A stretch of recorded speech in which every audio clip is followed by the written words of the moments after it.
welcome. I am Jonnita Stanton. We have Reginald Perryman, Kashka Williams. We are TSARE, and this is the There's Something About Real Estate podcast, where we talk all things real estate. And tonight we have a special guest with us, Miss Erica Simpson Kemp of Gold Star Mortgages and whatever.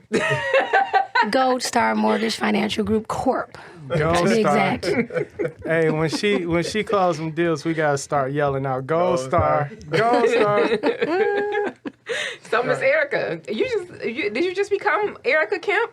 Simpson Kemp? I did, November 27th. Congratulations. Thank you. How's married life treating you? I like it. I love it. Cool. Yeah, Wonderful. He understand why your clients be calling you all times of night. absolutely. Because I'm the problem solver. Yeah, you said the promise hour. I'm the problem solver. Problem Oh, I was solver. about to say, that sounds a little... No, the promise hour is I promise I'll call you back Oh, okay. after hours. Oh, But we all don't have them hours. she said problem solver. I am the problem solver, so Yeah. the anxiety reliever. Give us a little bit about your background, how you got started.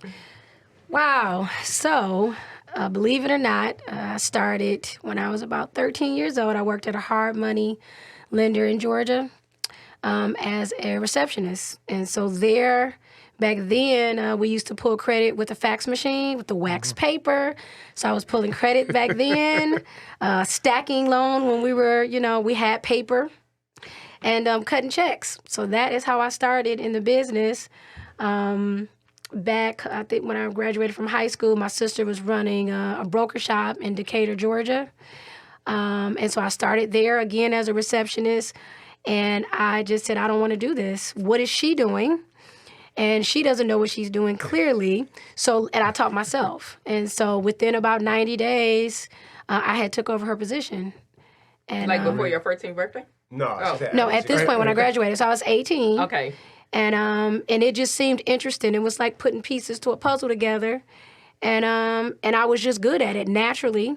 Back then, we had maybe 20, 30 different lenders. They used to visit the office like once or twice a week. So I was eating Red Lobster every week. But while I was there, they would bring their matrices and programs, and I would study it. So that is how I got so good at being good at every different type of loan. FHA, VA, USDA, conventional, non-conforming. We were doing everything. Hold on. You was doing USDA loans? Yes, real. Wow. She was in Yeah, Georgia. especially if she was in Georgia. Yeah. I've done USDA here. Yeah. Maybe about 5 loans, but that's far, far, far north. Yeah. But those are sweet. The sweetest loans That's out a lot of here. incentives that come with those. Oh yeah. Yeah. Man, That's a I whole wish I show could get within that. itself. I need that now for my property. They should. We should try and They get don't my area finance zoned haunted for. houses.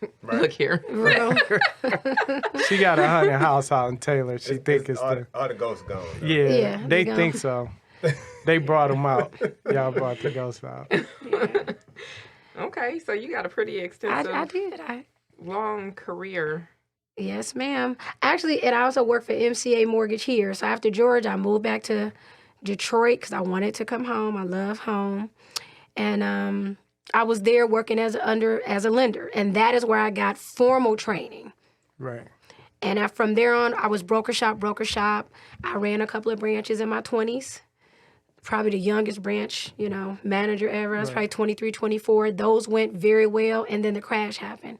Right. But I stayed in the business because my background is processing Right. and underwriting, and now I'm originating again. And so, I've got 25 years Cool. in the business. So what's unique about Erica is like her client relationships. So like some loan reps, they'll just, have you complete files, submit your documents. They'll tell you what you need. It's no real connection there. But she be working with the people. Yeah, she be fighting. She have her girlfriend talk with them and everything and be like, look, I need you to get this. So, yeah, she be real gonna get passionate you about her together. clients. Yeah, that's what it One be. of the things that I really like about, so I've been saying I was going to steal it forever and I still haven't. You know what I'm talking about? That 10 Commandments that you shall not do when you're getting ready to purchase a home. Let's talk about that because people apply for a mortgage and then they do some of the craziest stuff before they close. All the time. So what would you say 10 things you shouldn't do 10 things. Yeah, off the dome. Well, the first thing is you should continue working 40 hours. So don't stop working, right? Don't apply for credit. Don't increase your debt. Don't buy a car because you will be living in the car. Right. Don't buy furniture. You know, the main Right. thing is you don't want to buy a new car for your new house or Right. buy furniture for your new house. This increases the debt to income ratio. But more recently, I've been seeing people are leaving work about an hour early every day to go look for homes. Wow. And so they're no longer qualifying for the mortgage because they're not working 40 hours a week. That's happening a lot now. Wow. I didn't think Yeah. about I that. didn't either. Yeah, I've added that to my Ten Commandments. checklist. Nope, it's 10 commandments are still there, but my document checklist is go to work. Right. Make sure you're working 40 hours. Keep up the overtime because you qualify with that. Right. So if you change it, Talk about overtime. How does that impact somebody's ability to qualify? Like, how much overtime is considered? So let's say somebody's working overtime for 2 months straight and then they stop, versus somebody that's working overtime all the time, maybe like 6 months to a year okay. straight. Overtime is in the same category in a sense of self-employment. So you're Okay. going to average everything for 2 years. So Okay. some plants or some jobs, they get the overtime later in the year. Okay. And then some have it in the beginning. So we're going to average what you're doing over the last 2 years. So some right now, they don't have any overtime for 2022. Ton of overtime 2020, 2021. Right. So we're going to average it over the last 2 years. So not too big of a difference, Okay. but it is important to stay in line. Everything is consistency. So if you're consistently doing 10 hours a week and we need that overtime for you to qualify, you need to make sure you're doing those 10 hours a week so that approval can stay the same. Right. How long do you have to be on your job? You can be on your job 30 days, actually. If I have a pay stub Right. and it's showing a 40-hour or however you're paid, 80 hours or 40 hours, you can be on the job 1 month or even 1 week. To be honest, you just need a 2-year work history. There are some little guidelines in between. So if you change jobs too frequently, you cannot qualify Right. because it looks unstable. But you can change jobs frequently if you are continuously improving your income. Okay. So you went from $10, $12, $15, $20. You can keep changing jobs as long as it's improvement. So it's like you're showing a reason why you changed. Yeah, Okay. yeah. And I think that 6 jobs within 2 years may be the max. Okay. Yeah. Let's go back because you said they can be on their job 30 days or sometimes less. But the key word is they have to have continuous employment. Yes. Because a lot of people, they'll call and they just started their job and they're like, oh, I'm full time. And this is like their first job in a year and a half or 2 years. Yeah. So if you have a gap of more than 6 months, Right. you have to be on the new job 6 months. Okay.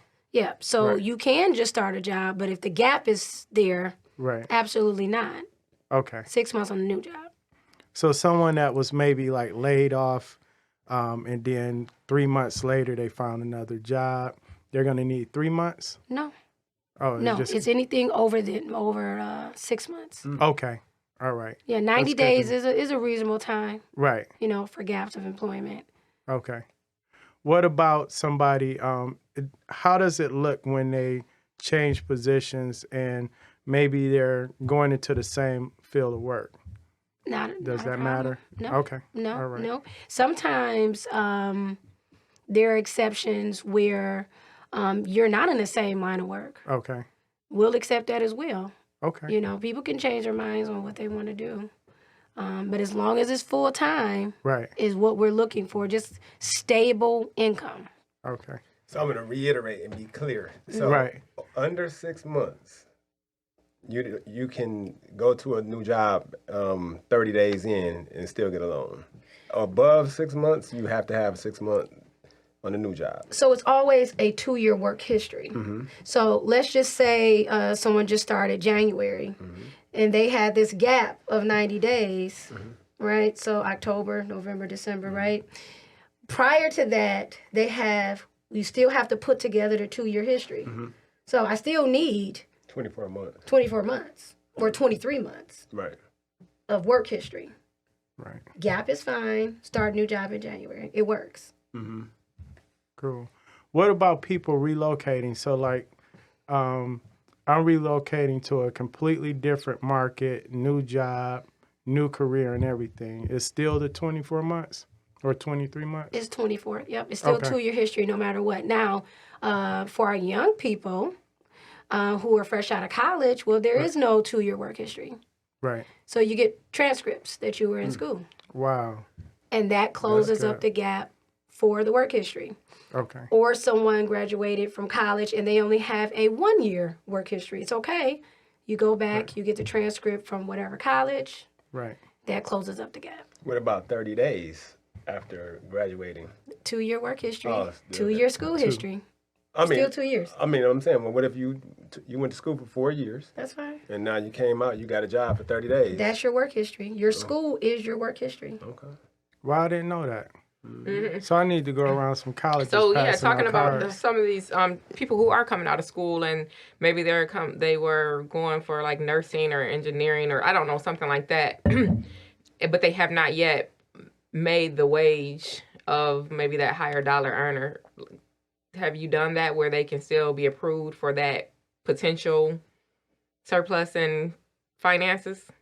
No, Do you know what I'm talking about? I do know. So that is, I'm answering. I'll go back. So no, we can't qualify on potential earnings because it's an at-will, employer, and so they can lose that job. What we used to do, and this is years ago. This old school. So we used to have these things called option arms, where someone like that. Let's say the first year was such a lower amount, and then they had these potential earnings.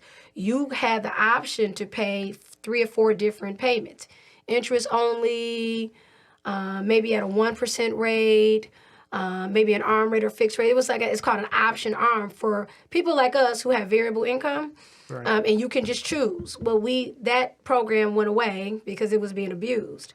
But those programs were really meant for what you just asked. So, for instance, 1 month we can make $20,000, and another month it could be 2.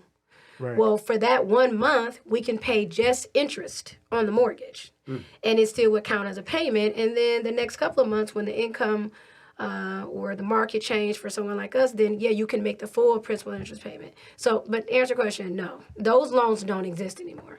Okay. No potential earners, just what you're making now. How about what can people do to get assistance with, additional monies for closing and down payment? So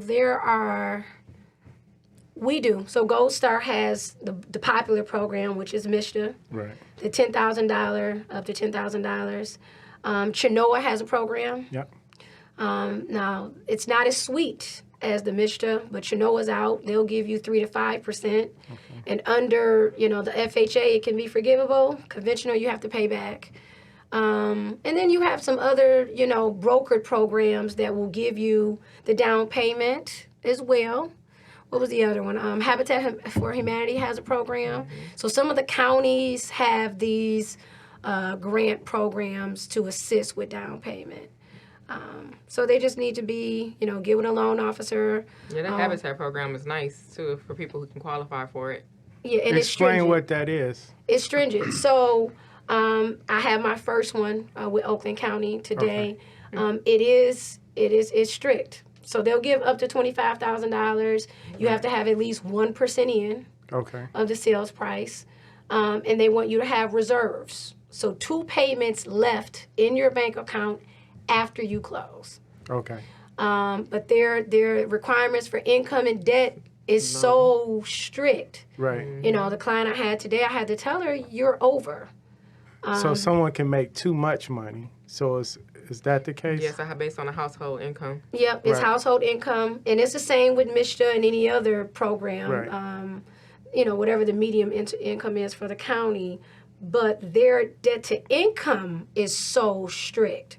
Right. So your mortgage payment can only be 28% of your income. Yeah. That's Yeah. that's a little strict. So let me clarify this. So you have to make enough money to qualify, but not too much money to qualify. Yeah. Right.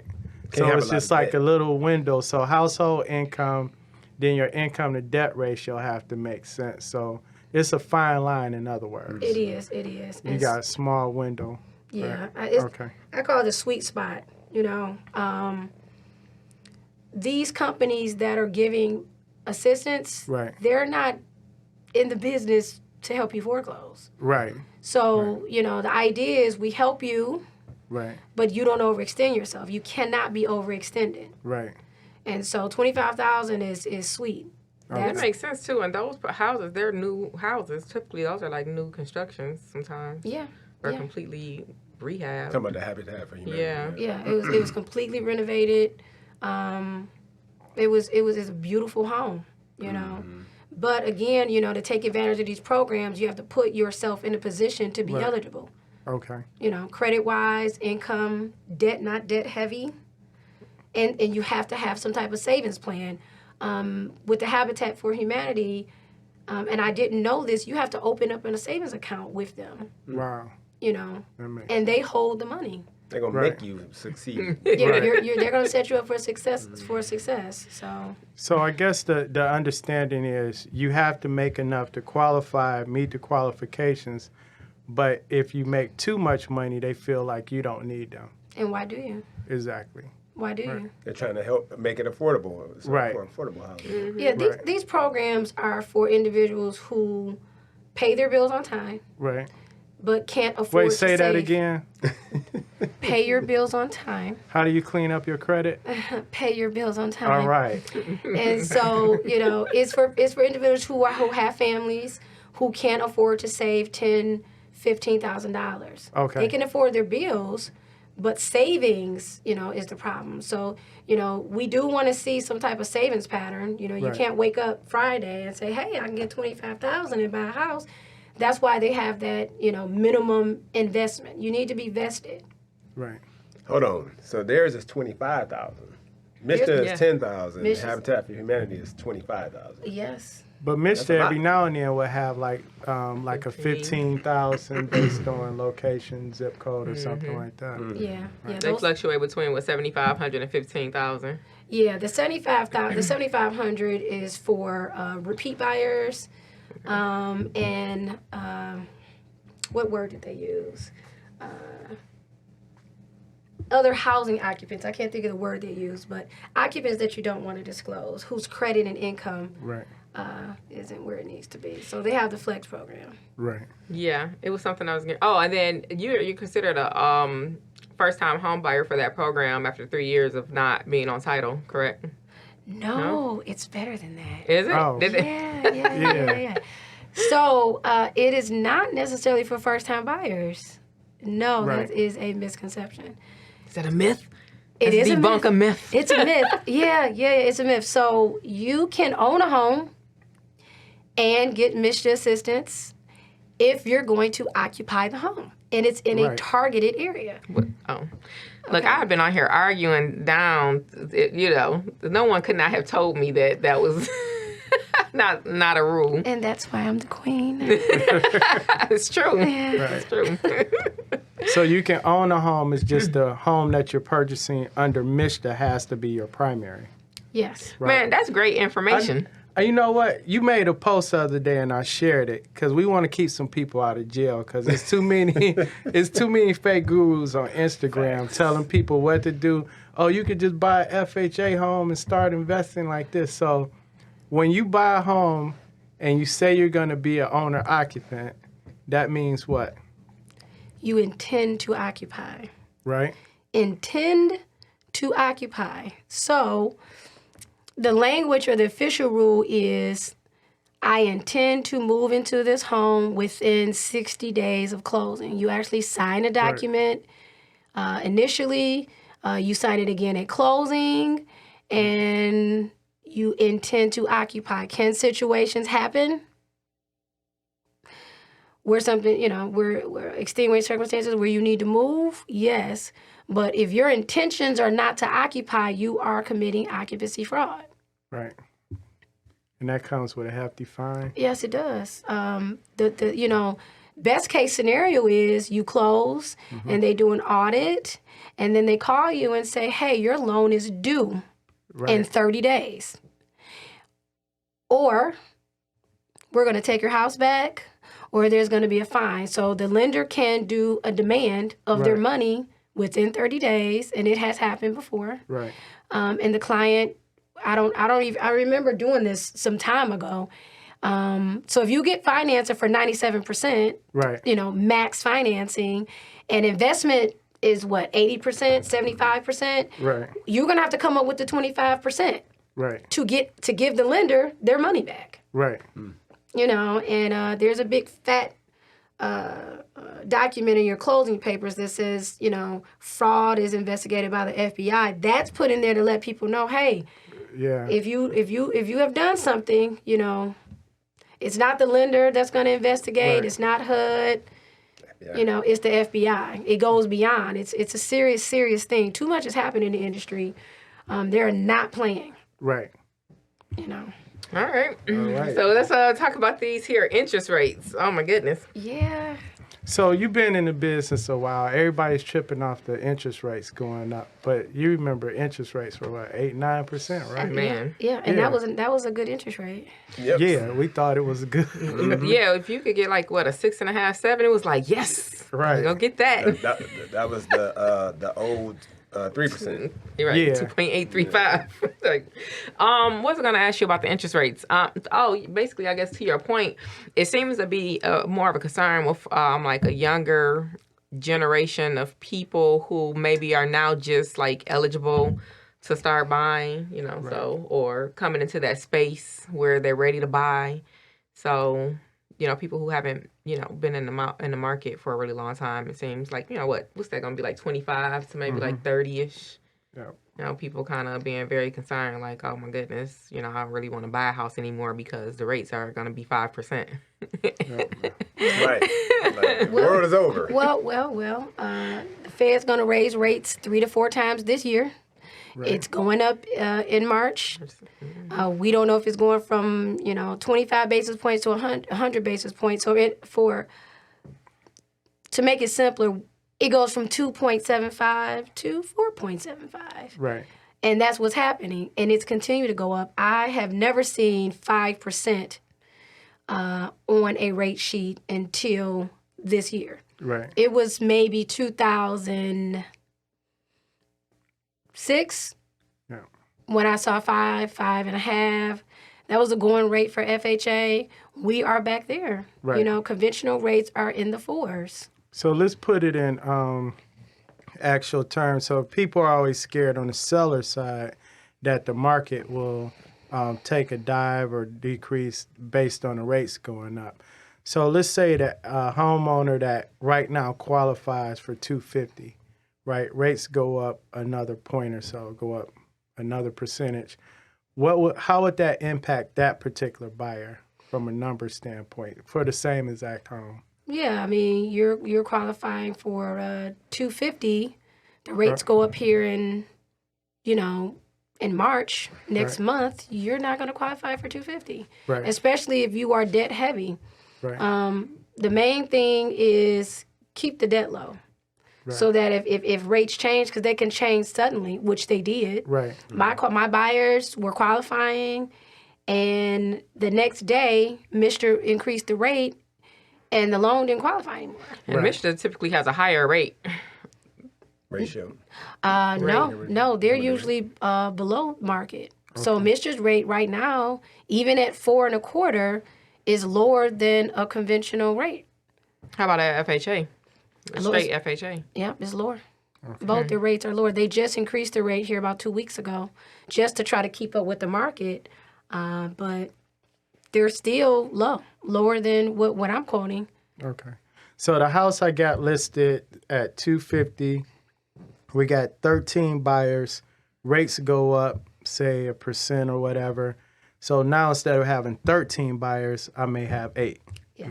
Which is still good for the seller. It's still good. And all the buyers that qualify for $265, they may be coming down to that $250 price point now. Yes. competing with those 8 buyers that still qualify. Yeah, yeah. So your $200,000 home now, in 6 months, Right. one is going to be $225,000, and so everybody's waiting for, like you said, the market to. Right. It's not. Right. So you're not. You buy to buy now so that you don't have to pay $225,000 for the house, Right. or you don't even qualify for the house. Right. Makes sense. Makes sense. So you're saying that it is going to drop. It's going to make the appraised values go down.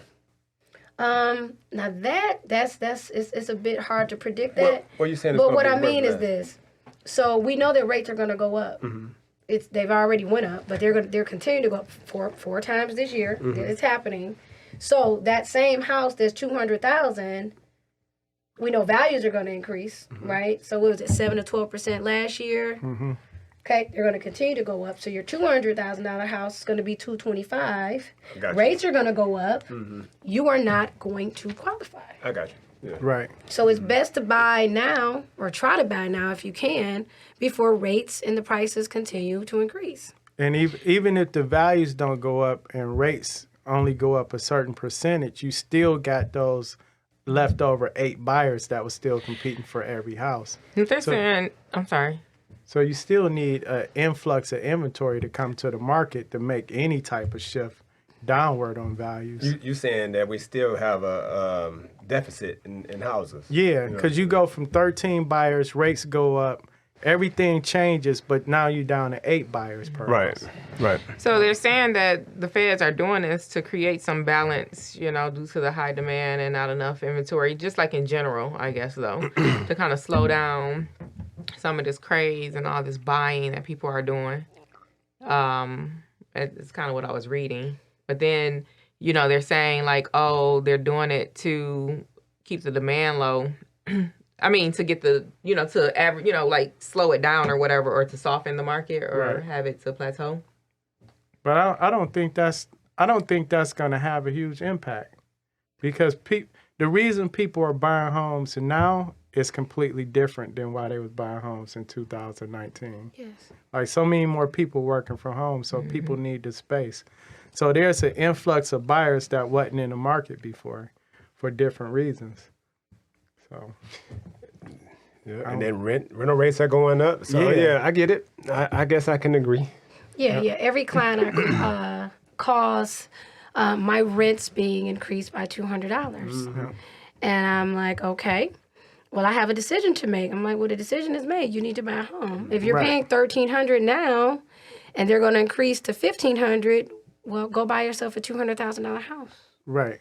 And so for some reason, we know why. These, the landlords, the apartment complexes, they are pushing more people to buy. And it's a good for us. I don't know how good it is for them. Right. But, my son bought his first house. He was 21. Yeah, I seen that.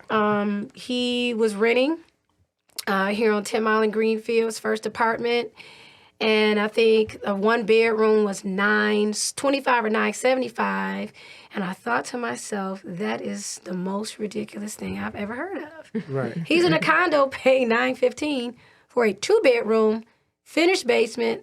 Obviously, they left the washer and dryer. Right. There is an attached garage. Yeah. It's like... And he owns it. Yeah, and he owns it, Right. and I'm like, it's like, isn't this a lot smarter, you Right. know? And so we just want to make smarter decisions, and I pushed my son to purchase. I did, I forced him. But it was the best thing, and all these other buyers, you said I'm passionate, I pushed them to buy. Right. So because I don't want to see anyone being evicted Right. because they cannot afford the rent. Right. Do you ever have situations where you feel like it's not in a person's best interest to buy? Yes. I'm glad she said that. People look at me crazy when I be like, everybody shouldn't buy right now. Everybody's not, you're not in a position to buy. You're not mentally prepared Right. to handle the financial responsibility Right. of purchasing a home.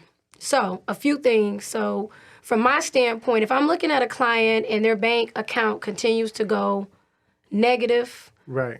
overdrafting, NSFs, you're not managing your finances now. Right. Why are you going to manage your finances in a month when I get you a house? Right. Okay? Housing expense is housing expense.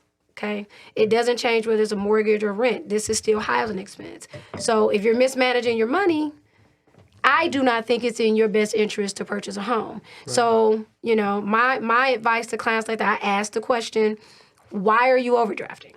Right. You know, because I want to know. you know, my license is behind this.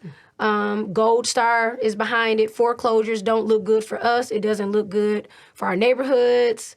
Right. And too many foreclosures can change lending requirements. Mm-hmm. So, yeah, I have an interest and I want to know why, you know.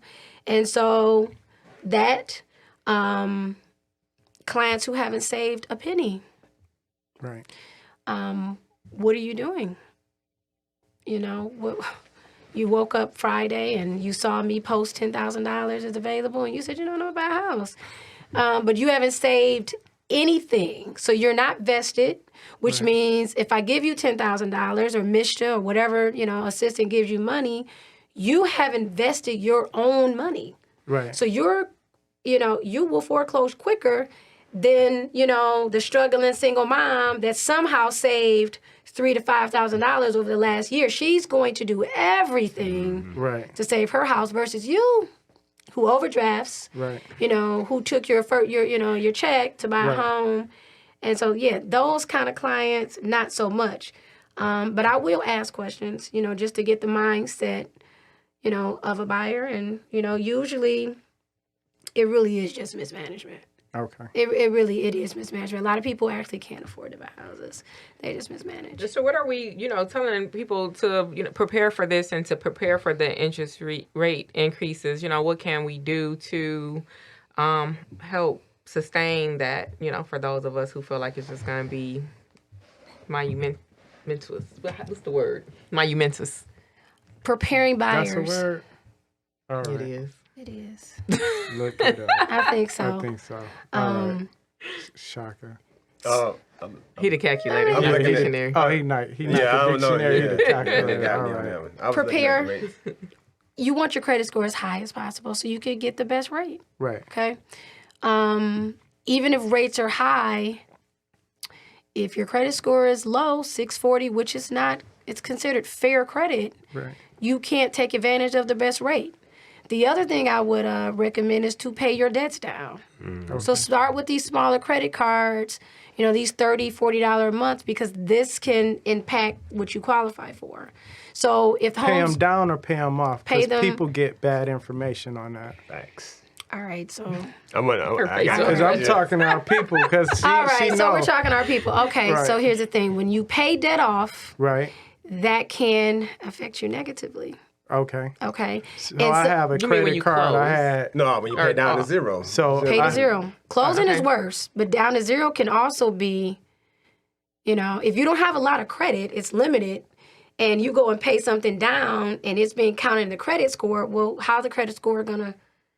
They can't collect any information because it's zero. We used to argue about that. She taught me that. You know, you don't because I was like down to zero, and then she was like, "Oh no, pay it down to $15." I'm like, what? Yeah, I mean, if your credit is limited, now me, I can pay everything off, and my credit score will shoot.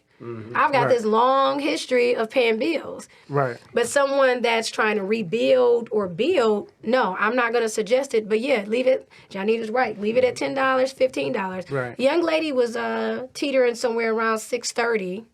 New, young. She probably had about 3 accounts open within a year. And she says, what do I need to do to get to $640? I said, you need to put $10 on your Capital One. Right. She put the $10, score went up $640. She's ready.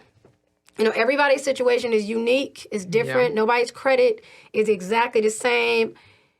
Everyone in this room's different lifts, different accounts, different utilization. And so there is no one, you know. It's not a one-trick pony. Yeah, no. So diversity. So we had what was we talking? We was talking about before about person starting from scratch, brand new. They don't have they don't even know their credit score. I love those. Right? Plans. They come in, they've been on their job, they have no idea about the home buying process. Who should they call first, the lender or the realtor? Me. All right. Home buying class is called a realtor first, to be honest. Yeah, I actually looked at a home buying class the other day, and I say call the realtor first. Man, I say that's call so the crazy. lender Me first. too. 'Cause That's- when people call me and they say, I'd be like, honestly, you when they call me and they have a lender, I'd be like, you did the right thing first. Right. Honestly. You Yeah. call anybody that's a good real estate professional. Right. True. Because they're going so the realtor has a lot of relationships, so they're gonna get you to her. Yeah, that's because we got relationships. We good because of her. Correct. So, but the But if average you were gonna person, put it in a book, the order. I would say chronological- call the lender first. the class, Freddie Mac says call the agent 1st, which I thought was odd.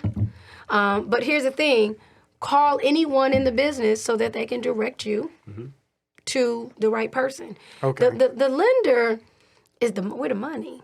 Right. So it would make sense for me to walk you through the entire process. Right. The new clients are so clueless as to steps. And so I find myself knowing everyone's job, Right. a little bit about everything because, it's very stressful and they need some help. I got something to say about that. No, go ahead. So sometimes you call a lender, and the lender just sends you a notice saying you got declined. Sorry, I can't help you. Yeah. Every loan officer isn't Erica Kemp, right? You understand? So that's why you might want to call your realtor, because the realtor ain't gonna let their deal die or their But client every realtor pass. is not equal. I agree, either. but I'm saying, I mean, if you're, I've seen a lot of realtors that will work, that'll stick with their client. I'm not saying that some loan officers don't as well, but I've seen a lot of loan officers just tell them, sorry, you're not ready. You know what I Right. mean? And keep Right. moving, right? Absolutely. But the realtor will say, okay, well, let me look at your credit. Right. You know what I'm saying? All right, these are the things. I'm gonna help you. I mean, they can help. You can help, right? Can you Right. help? As a realtor? Yeah. Oh, okay. I mean, I know enough information to kind of guide them in the right Yeah. direction Yeah. and say, here, go talk to these 2 or 3 loan reps. Yes. But if they call me and say, look, my credit score is 540 or something, and I've only been on my job 2 months, and I'm going to say, you need some help. Here's 2 or 3 loan officers. They're going to get the same response, right? Right. But I'm going to probably refer them to the loan officer that's going to work with them versus just rejecting them altogether. It's a lot of work. I'm vested, I don't want to see, I don't want to be the loan officer that says you're not ready. Next, right? So I try to, if I'm not too busy, I try to put together some type of plan. Right. If it's not too much work, what they need to do to get ready. Right. So I'll send this little email out and say, hey, these are your scores. Either you need to take care of this before you give me a call back. What you said is a client calling telling you what the credit score is. Your credit score is not 540. Right. You don't even know what your credit score Right, is, sir. exactly. Ma'am, you don't know. So, I get that a lot. Right. I pull the credit, and it is significantly lower than what they thought every single time. And so, it always goes back to education.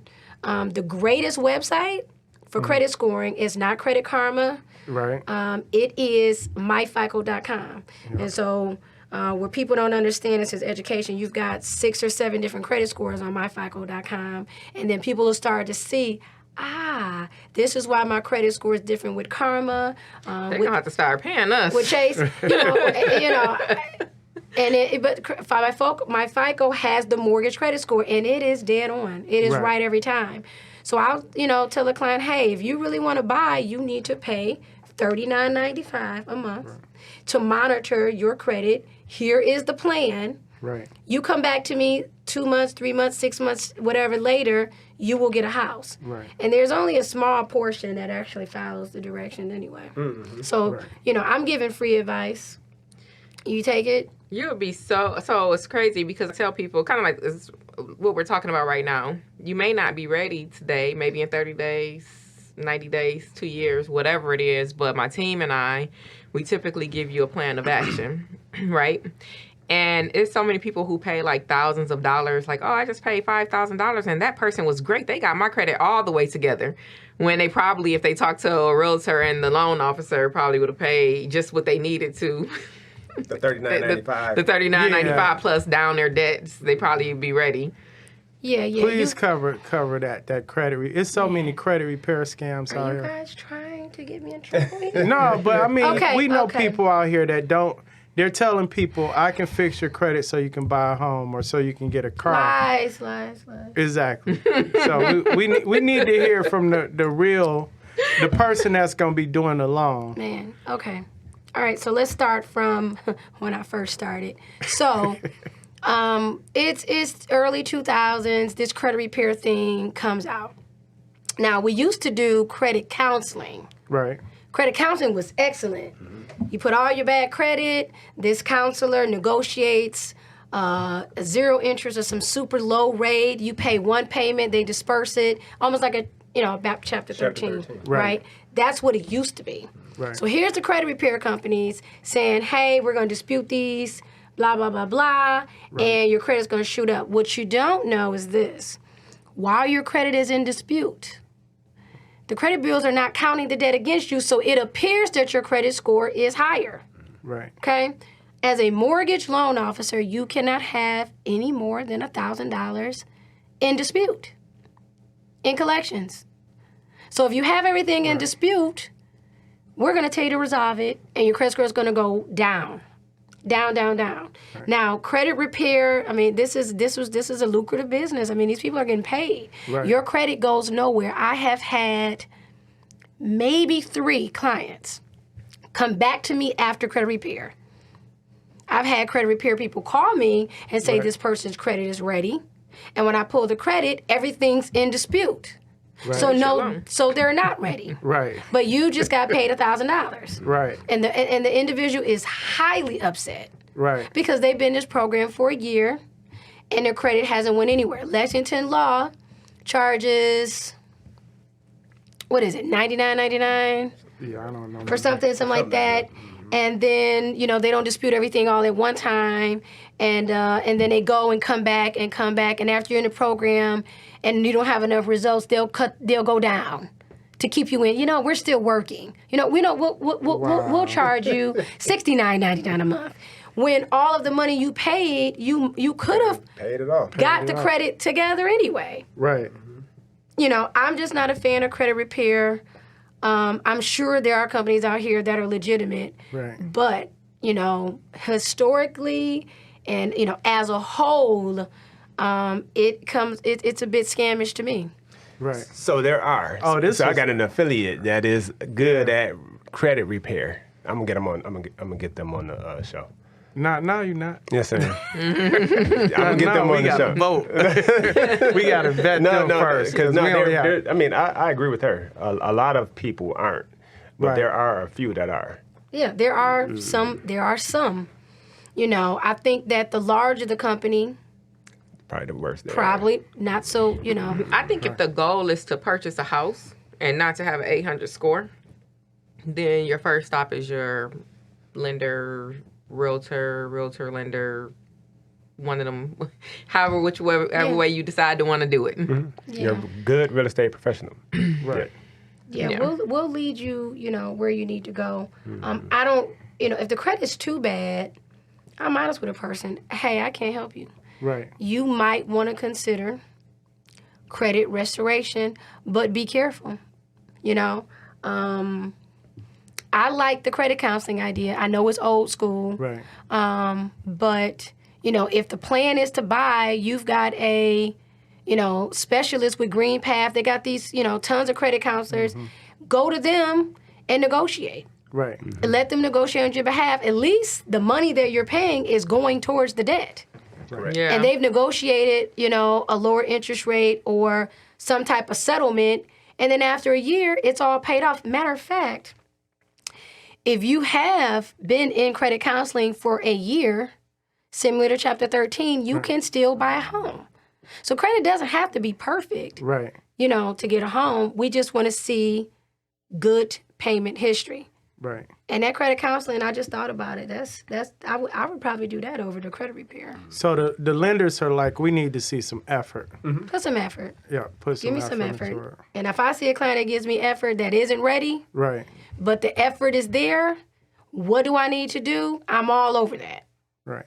So we just got one more area before we're gonna wrap it up. But anyways, I want to talk a little bit about the refinances, because I guess it's a little bit interesting right now because we're talking about people potentially like staying put, interest rates going high. People don't want to sell, but they want some of that equity maybe. Right. Yeah. What are you seeing as far as like your refis? Are you seeing an influx of that or? Actually, no, because rates are so high. Right. Earlier, You said because rates are so high. I mean, you know, Compared to the last couple of I mean, years. the rate that you have is I can't beat it. I Yeah. can't even get close. Right. I think that debt consolidation refinances are good. So if you've got a ton of debt and you've got equity in the house, even though the rate that I may give you, let's say it's 4.75, when we consolidate all of that high interest credit card debt into the mortgage, you're saving, one client I saved $1,400. I kept the term. I think they had 21 or 22 years left on the mortgage. Gave them a 20-year. Right. Paid off everything. Saved them $1,300. Those are the sweet deals. That is what I would do. I think that clients are thinking that the 2.75 rate is here. That is so gone. But if you've got credit card debt, you should do the refi. But no. She talking $1,400 a month. Yeah, not but don't over go the back term. up and run Yeah. that credit card Yeah, debt pay it back off up. and stick to stick to the plan. Right. Yeah, maybe you have a couple credit cards in case you need them tucked away, like that kind of thing. Are you talking about closing any or? No, I would never close no credit card. Unless you got too many open. But I wouldn't close. wouldn't close them. I would leave them open. I mean, after so long, they close them anyway if you don't have activity on it. Yeah. But this particular client, her husband was retiring in this January actually, and I did the refi last year. I couldn't beat the rate. Again, I couldn't, but it was so much credit card debt. We paid off a car. We, did a student loan. We paid off almost every credit card with maybe one or two. And it was the sweetest. I even did the deal myself. I think I refinanced and paid off my Amazon. During the COVID, we kind of ran up. Erica was buying patio furniture, I was buying- floors. I sure did. And so anyway, I paid off this Amazon bill. I call him Satan. And I still ain't sat on the patio furniture. come over. And I bought a pool better- and everything. Oh, I sweet. did. I don't get a Juneteenth invite. I bought a pool for my daughter, and so I paid off this bill and a couple credit cards, and I saved myself $600 a month. And rates were low. I think I got like a 1.75 rate or something, something Sweet. stupid That's low. almost free money. Oh, I got one question. So can you still buy down? Well, would you recommend No. people buying down their rates? No, you don't have the money. It's too high.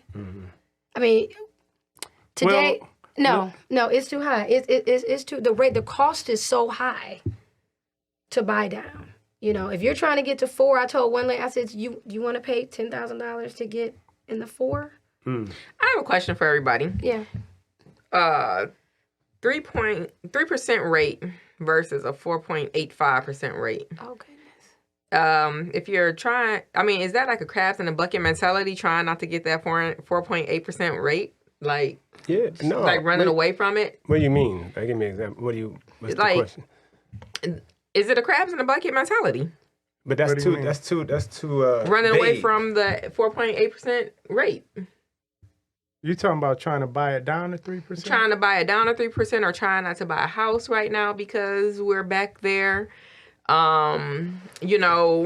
Maybe like what you said, the money to buy the rate down, you're going to spend so much of your liquid money trying to get a lower interest rate. Oh, I see. How what you're much? saying. It's gonna take is so much this money to really recoup. It depends on impacting on so 4.85 to 3%. If I only had to spend $10,000, I'm on a $500,000 loan. Shit, yeah, I'm might gonna make spend that sense. $10,000. Yeah. Well, you've got to think about how long it's going to take for you to recoup the money, to buy the rate down. And a Right. lot of times it's not worth it. You're going to try to save $10 or $20 a month just because you want to say, well, my rate is 3.5%, and you're gonna save, what? The difference between 3.5% and 4%. And That's you might what I'm have to stay asking. there 15 years or something for it to even make sense. It doesn't Yeah. make sense. People don't Right. even people get out of mortgages in 3 years. That's Right. that's the turnover. It's 3 years. They refi.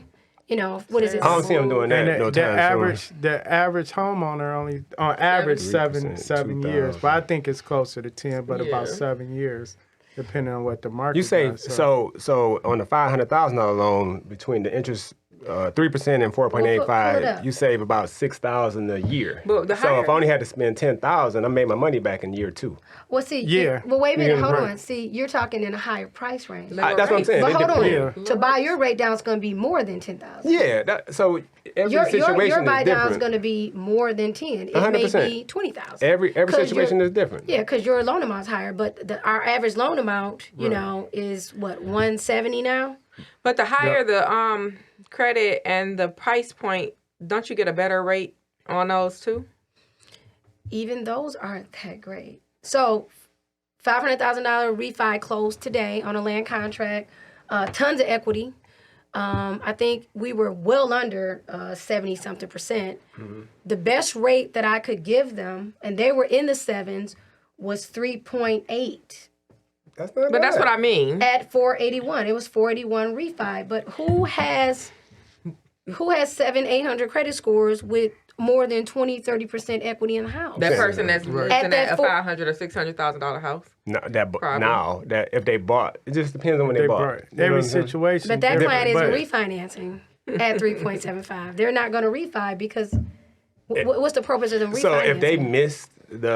So if they missed the initial refi for whatever reason, maybe their credit wasn't right, maybe they just didn't think about it, right? Just maybe they happens. weren't paying attention. Then it might make so. But Or like they you said, have to refi because she said like if they were in a land contract and they had a balloon payment, now they have to refinance. and that out. was the land cut. That was the reason. Yeah, Exactly. so that was her scenario. But then she was asking, who else would do that? So here's the thing. We have to talk about mentality. Mm-hmm. If you own a $500,000 house, Mm-hmm. like Jonnita said, your credit most likely is good, which means you are savvy. And when you purchased that home, you made sure your rate was low. And if the rates did get low, you were smart enough to refi when it was at the 1.7 or 2. You pulled the trigger. Gotcha. Right. And in But some I guess cases, all I it was may saying make sense to is buy it down. a lot of upfront. times when you have higher credit scores plus a higher loan amount, your rate isn't going to be as high as the person that's buying a $150,000 Yes. house at 640. Yes, ma'am. That is correct. That is correct. So in other words, get better credit, buy a bigger home. Yes. Better credit, lower debt. Get a bigger home. Man. Because they had a good credit, but they got all the debt. Shoot, I got somebody that had, I don't want to talk about, but people have a whole lot of debt, Yeah. no matter what your credit is or how much money you make because your Right. debt too heavy. What price point puts you in a jumbo loan status? What is jumbo? It's like five something. Was it five? Yeah, Five, it's 5 something. It's different for counties. Mm-hmm. I'm sorry, I don't know the answer because I don't do a lot of jumbo. She just tell you who she No, is. I'm helping. Yeah. I'm helping your average new home buyer. Right. So no, I'm no somewhere worries. I'm somewhere about 300. I Okay. think you know my highest buyer is 350, but my average home buyer right now is teetering somewhere between 150 and 200. But that person And that needs a jumbo loan, I mean, are you able to make that happen? The 481. Well, that wasn't considered jumbo, but yeah, absolutely. Yep. But you know what's unique about that, and just wrap this up, but what's unique about that price point she mentioned, rates matter, but not that much from a seller standpoint or from the overall market.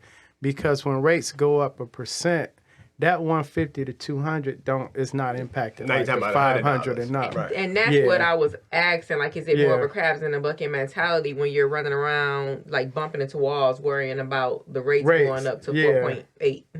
Yeah, and you're buying a It's funny $150,000 to me. home That's versus somebody that's buying an Because $800,000 if you read, like, a home, lot it's of the huge articles difference. around it, it's like the cutbacks. Like, yeah, they talking about real like lifestyle and entertainment changes, and I'm just more so like you probably can go through your bank account and cancel a bunch of subscriptions that you're not using, and maybe cut your coffee stops in half and get some of that money back. It depends.